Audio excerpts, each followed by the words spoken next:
এবছর অর্থাৎ 2025 শিক্ষাবর্ষে আমার যে সমস্ত ছাত্রছাত্রীরা বর্ধমান ইউনিভার্সিটির অন্তর্গত দিয়ে প্রথম সেমিস্টারে পরীক্ষা দিচ্ছ এবং যারা মেজর পেপার হিসাবে বাংলা সাবজেক্টটি রেখেছো, তোমাদের জন্য আজ আমি শেষ মুহূর্তের কিছু সাজেশন নিয়ে হাজির হয়েছি।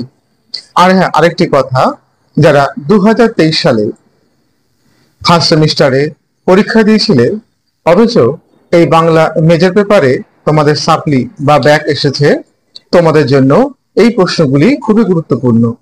এই প্রশ্নগুলি ফলো করলেই তোমরা এখান থেকে সমস্ত প্রশ্ন কমন পেয়ে যাবে। তাহলে চলো, সাপ্লি এবং ফ্রেশার সমস্ত ক্যান্ডিডেটের জন্যই এই সাজেশনটি সমান গুরুত্বপূর্ণ। তাহলে চলো তোমাদের এই গুরুত্বপূর্ণ প্রশ্নগুলি দেখে নেওয়া যাক।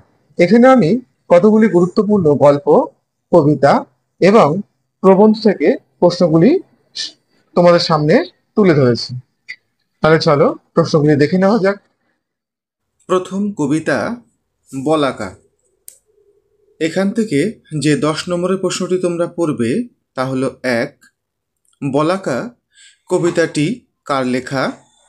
এই কবিতাটি কবে এবং কোন পত্রিকায় প্রথম প্রকাশিত হয়? বলাকা কবিতাটির মূল ভাব বা নামকরণের সার্থকতা আলোচনা করো। এই প্রশ্নটি তোমাদের এভাবেও আসতে পারে, বলাকা কবিতায় যে গতিবাদের বা গতিতত্ত্বের কথা প্রকাশিত হয়েছে তা আলোচনা করো।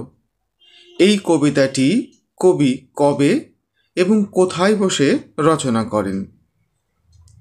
দ্বিতীয় প্রশ্ন, বাজিল ব্যাকুল বাণী নিখিলের প্রাণে, হেথা নয় আর কোনখানে? এটি কোন কবিতার অংশ? কবিতা অনুসারে অংশটির তাৎপর্য বিশ্লেষণ করো। কবিতাটি কত বঙ্গাব্দে কোথায় বসে কবি রচনা করেন? এখান থেকে তোমরা 5 নম্বরের জন্য যে প্রশ্নটি করবে তা হলো, বলাকা কবিতায় কবি প্রকৃতির যে বর্ণনা দিয়েছেন তা নিজের ভাষায় লেখো। দ্বিতীয় প্রশ্ন, আজি রাতে মোর কাছে খুলে দিলে স্তব্ধতার ঢাকা। এটি কোন কবিতার অংশ? এখানে কোন রাতের কথা বলা হয়েছে? স্তব্ধতার ঢাকা খুলে যাওয়ার পর বক্তার চেতনায় কি প্রকার পরিবর্তন ঘটেছিল তা লেখো। এবার পরের কবিতা বাবরের প্রার্থনা। এখান থেকে 10 নম্বরের যে প্রশ্নটি তোমরা করবে তা হলো, 1, বাবরের প্রার্থনা কবিতাটির নামকরণের সার্থকতা আলোচনা করো। অথবা এভাবেও প্রশ্নটি আসতে পারে, বাবরের প্রার্থনা কবিতায় কে কার কাছে কি প্রার্থনা করেছেন তা কবিতা অবলম্বনে বর্ণনা করো।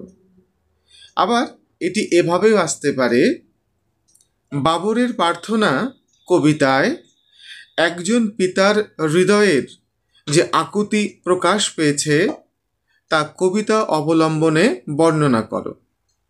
আবার এভাবেও আসতে পারে, ধ্বংস করে দাও আমাকে ঈশ্বর, যদি চাও আমার সন্ততি স্বপ্নে থাক। এই প্রার্থনার মধ্যে দিয়ে বক্তার যে পিতৃহৃদয়ের আকুতি প্রকাশ পেয়েছে তার বর্ণনা দাও। কবিতাটি যে কাব্যগ্রন্থের অন্তর্গত তার নাম ও প্রকাশকাল উল্লেখ করো। এখান থেকে যে 5 নম্বরের প্রশ্নটি তোমরা করবে তা হলো, 1, আমারই বর্বর জয়ের উল্লাসে মৃত্যু ডেকে আনি নিজের ঘরে। এটি কোন কবিতার অংশ? অংশটির তাৎপর্য বিশ্লেষণ করো বা বক্তার এরূপ মন্তব্যের কারণ কি? পরের প্রশ্ন, নাকি এ শরীরের পাপের জীবাণুতে কোনো ত্রাণ নাই ভবিষ্যের। বক্তাকে, তার এ কথা বলার কারণ কি? পরের কবিতা কান্ডারি হুঁশিয়ার। এখান থেকে তোমরা যে 10 নম্বরের প্রশ্নটি করবে তা হলো 1, কান্ডারি হুঁশিয়ার কবিতাটির মধ্যে দিয়ে কবি কাজী নজরুল ইসলামের যে সাম্যবাদী ও স্বদেশপ্রীতির মনোভাব প্রকাশ পেয়েছে তা নিজের ভাষায় লেখো। অথবা এভাবেও আসতে পারে, কান্ডারি হুঁশিয়ার কবিতাটির নামকরণের সার্থকতা লেখো। পরের কবিতা রানার। এখান থেকে যে 10 নম্বরের প্রশ্নটি তোমরা করবে তা হলো 1, রানার কবিতাটির মধ্যে দিয়ে কবি সুকান্ত ভট্টাচার্য একজন রানারের বা শ্রমজীবী মানুষের জীবন যন্ত্রণার ছবি কিভাবে ফুটিয়ে তুলেছেন এবং তার থেকে মুক্তির বা পরিত্রাণের কি ইঙ্গিত দিয়েছেন তা আলোচনা করো। 5 নম্বরের যে প্রশ্নটি তোমরা করবে তা হলো 1, জীবনের সব রাত্রিকে ওরা কিনেছে অল্প দামে। এটি কোন কবিতার অংশ? কে বা কারা কাদের জীবনকে অল্প দামে কিনেছে? অংশটির তাৎপর্য লেখো। পরের প্রশ্ন, এ দুঃখের কথা জানবে না কেউ। এখানে কার দুঃখের কথা বলা হয়েছে? তার জীবনে দুঃখের কারণ কি? অথবা প্রশ্নটি এভাবেও তোমাদের আসতে পারে, আলোর পরশে কবে কেটে যাবে এই দুঃখের কাল। এখানে কার দুঃখের কথা বলা হয়েছে? তার জীবনে দুঃখের কারণ কি? তা কিভাবে দূর হবে বলে কবি জানিয়েছেন। পরের কবিতা ঝর্ণা।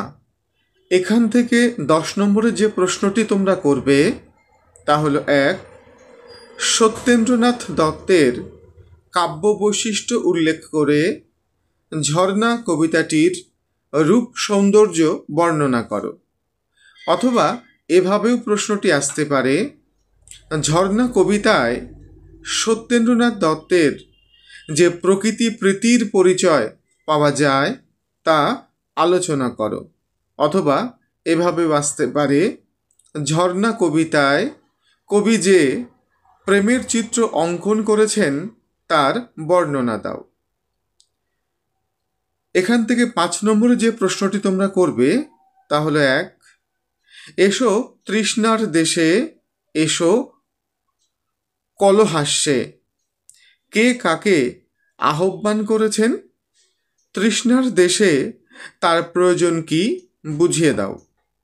পরের প্রশ্ন, ধূসরের উষরে তুমি অস্ত, শ্যামলিমা ও পরশে করো গো শ্রীমন্ত। এটি কোন কবিতার অংশ? অংশটির তাৎপর্য লেখো। বা ঝর্ণার সংস্পর্শে ধূসর উষর কিভাবে শ্রীমন্ত হয়ে ওঠে তার বর্ণনা দাও। এবার ছোট গল্প থেকে যে প্রশ্নগুলি ইম্পর্টেন্ট সেগুলি দেখে নেওয়া যাক। প্রথম গল্প তাজমহল। এখান থেকে 10 নম্বরের যে প্রশ্নগুলি তোমরা করবে তা হলো 1, তাজমহল গল্পের নামকরণের সার্থকতা আলোচনা করো। এখান থেকে 5 নম্বরে যে প্রশ্নগুলি তোমরা করবে তা হলো 1, তাজমহল গল্পে গল্পকথকের প্রথমবার তাজমহল দর্শনের অভিজ্ঞতা বর্ণনা করো। দ্বিতীয় প্রশ্ন, তাজমহল গল্পে বৃদ্ধ ফকির শাহজাহানের স্ত্রীর প্রতি যে ভালোবাসা প্রকাশ পেয়েছে তার বর্ণনা দাও। অথবা এভাবেও প্রশ্নটি আসতে পারে, সম্রাট শাহজাহান ও বৃদ্ধ ফকির শাহজাহানের স্ত্রীর প্রতি যে ভালোবাসা প্রকাশ পেয়েছে তার তুলনামূলক আলোচনা করো। পরের প্রশ্ন, নির্বাক হয়ে দাঁড়িয়ে রইলাম।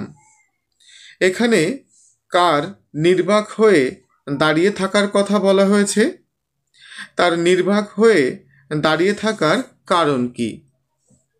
পরের গল্প জননী। এখান থেকে তোমরা যে 10 নম্বরের প্রশ্নটি করবে তা হলো 1, বিমল করের লেখা জননী গল্পের নামকরণের সার্থকতা বিচার করো। অথবা এভাবে প্রশ্নটি আসতে পারে, জননী গল্পে জননী কিভাবে স্বর্গদপী গরীয়সী হলেন ব্যাখ্যা করো। পরে গল্প অতিথি। এখান থেকে তোমরা একটি 5 নম্বরের প্রশ্ন করে রেখো, অতিথি গল্প অনুসারে চারুশশীর চারিত্রিক বৈশিষ্ট্যের পরিচয় দাও। অথবা এভাবেও প্রশ্নটি আসতে পারে, আক্রমণটা হঠাৎ কি উপলক্ষে কোন দিক হইতে আসে কিছুই বলা যায় না, কার সম্পর্কে এ কথা বলা হয়েছে, এ কথা বলার কারণ কি? এবার প্রবন্ধ থেকে যে প্রশ্নগুলি এবছরের জন্য ইম্পর্টেন্ট সেগুলি দেখে নেওয়া যাক। প্রবন্ধ বাংলা কাব্যের গোড়ার কথা। এখান থেকে যে প্রশ্ন 10 নম্বরের জন্য ইম্পর্টেন্ট সেগুলি হলো 1, প্রাবন্ধিক হুমায়ুন কবির তার বাংলা কাব্যের গোড়ার কথা প্রবন্ধে সংস্কৃতের প্রভাব ছিন্ন করে বাংলা ভাষার গোড়াপত্তনের যে কথা বলেছেন তার বর্ণনা বা ব্যাখ্যা দাও। অথবা এভাবেও প্রশ্নটি আসতে পারে, বাংলা কাব্যের গোড়ার কথা প্রবন্ধে প্রাবন্ধিক বাংলা কাব্য সম্পর্কে যে অভিমত পোষণ করেছেন তা প্রবন্ধ অনুসারে লেখো। অথবা এভাবেও আসতে পারে, বাংলা চিরদিনই কবিতার দেশ, এটাই এক প্রবন্ধের মূল কথা। এটি কোন রচনার অংশ? বক্তব্যটির তাৎপর্য বিশ্লেষণ করো। এখান থেকে 5 নম্বরের জন্য যে প্রশ্নটি তোমরা করবে তা হলো 1, ভারতবর্ষের কোনো প্রদেশেই বাংলার মতন রক্তের মিশ্রণ হয়নি, এটি কোন রচনার অংশ? রক্তের মিশ্রণ বলতে কি বোঝানো হয়েছে? অংশটির তাৎপর্য লেখো। পরের প্রশ্ন, বাংলায় যে সামাজিক জীবন ও সভ্যতা গড়ে উঠেছিল তাতে আর্য প্রভাবের চিহ্ন স্পষ্ট হলেও গভীর হতে পারেনি, কারণ কি? অথবা এভাবেও প্রশ্নটি আসতে পারে, বাংলায় আর্য প্রভাবের শক্তি এমনিতেই ক্ষীণ, পূর্ববঙ্গে সে প্রভাব ক্ষীণতর, এর কারণ কি? পরের প্রবন্ধ আমাদের ভাষা সংকট। এখান থেকে তোমরা 10 নম্বরে যে প্রশ্নটি করবে তাহলে 1, আমাদের ভাষা সংকট প্রবন্ধে প্রাবন্ধিক কোন সংকটের কথা বলেছেন এবং তা কাটিয়ে ওঠার জন্য কি উপায় লেখক বলেছেন তা আলোচনা করো। প্রশ্নটি তোমাদের এভাবেও আসতে পারে, আমাদের ভাষা সংকট প্রবন্ধে যে সমস্ত বিদেশি ভাষা আমাদের বাংলা ভাষায় গ্রহণ করা হয়েছে তা ক্রমানুসারে বর্ণনা করো। এখান থেকে 5 নম্বরের জন্য যে প্রশ্নটি তোমরা করবে তা হলো 1, ইচ্ছা থাকলেও বাংলা ভাষার জবনদোষ ঘোচানো যাবে না কেন? আমাদের ভাষা সংকট প্রবন্ধ অনুসারে লেখো। পরের প্রশ্ন, পরের ধনে পোদ্দারি করা হচ্ছে বাংলা ভাষার চিরকালের বদ অভ্যাস। এ প্রসঙ্গে প্রমোদ চৌধুরী আমাদের ভাষা সংকট প্রবন্ধে কি বলেছেন তার বর্ণনা দাও। পরের প্রশ্ন, এ চেষ্টা বাংলায় ইতিপূর্বে একবার মহাকাব্যারম্ভের সঙ্গে হয়ে গেছে, এখানে কোন চেষ্টার কথা বলা হয়েছে? সেই চেষ্টার ফল কি হয়েছিল?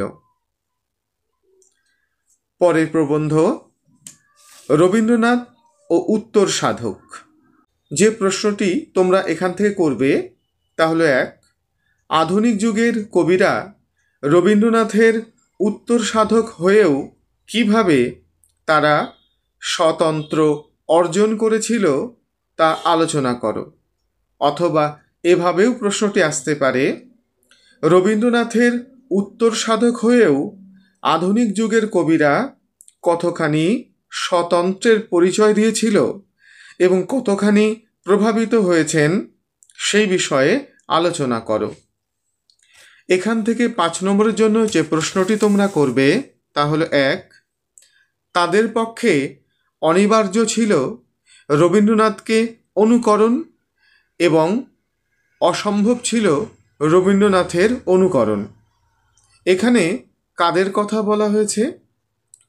কেন এদের পক্ষে অনিবার্য ও অসম্ভব ছিল রবীন্দ্রনাথকে অনুকরণ করা?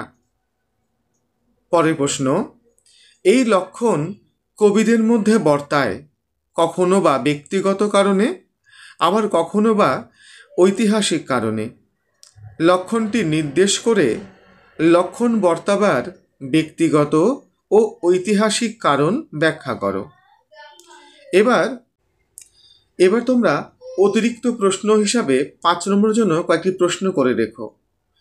1, সই কে বা শুনাইল শ্যামনাম পদটি কোন রস পর্যায়ের? এই উক্তিটির বক্তা কে? উক্তিটির আলোকে তার মনের অবস্থার পরিচয় দাও। অথবা এভাবেও প্রশ্নটি আসতে পারে, চণ্ডীদাসের পূর্বরাগ পদে শ্যামনাম শ্রবণে রাধার হৃদয়ের যে আকুলতা প্রকাশ পেয়েছে তার বর্ণনা দাও। পরের প্রশ্ন, আমারেই পাবে তুমি ইহাদের ভিড়ে, এটি কোন কবিতার অংশ? অংশটির তাৎপর্য লেখো। এই অংশটি এভাবেও আসতে পারে, আবার আসিব ফিরে কবিতায় কবি কোথায় ফিরে আসতে চেয়েছেন এবং কেন? পরের প্রশ্ন, গীতিনাট্য কাকে বলে? এর বৈশিষ্ট্য লেখো। পরের প্রশ্ন, সামাজিক এবং ঐতিহাসিক উপন্যাস কাকে বলে? এর বৈশিষ্ট্য লেখো। যদি তোমাদের এই ভিডিওটি ভালো লেগে থাকে তাহলে অবশ্যই একটি লাইক করো এবং বন্ধুদের মাঝে শেয়ার করে দিও। আর হ্যাঁ, চ্যানেলটিকে অবশ্যই সাবস্ক্রাইব করো, কারণ পরবর্তী সময় আমি যখন এইরকম কোনো তথ্যমূলক ভিডিও আপলোড করব যেন সবার আগে তোমার কাছে পৌঁছায়। ভালো থেকো, সুস্থ থেকো।